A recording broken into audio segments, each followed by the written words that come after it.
So let me say a little bit about what happens at the Organizational Happiness for Leaders workshop that we will be running.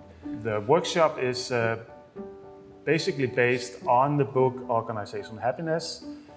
And what we'll be doing is we will look at how your organization find your organizational happiness sweet spot by looking at the three pillars: purpose, strength, and compassion.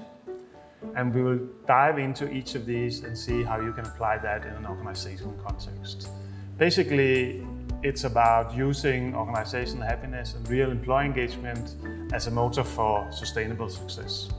And of course, we also know that happier, healthier employees simply perform better. So what you will walk away with from this course is an understanding of organizational happiness and real employee engagement, and also an idea of how to take the first step to start implementing organizational happiness and real employee engagement in your organization.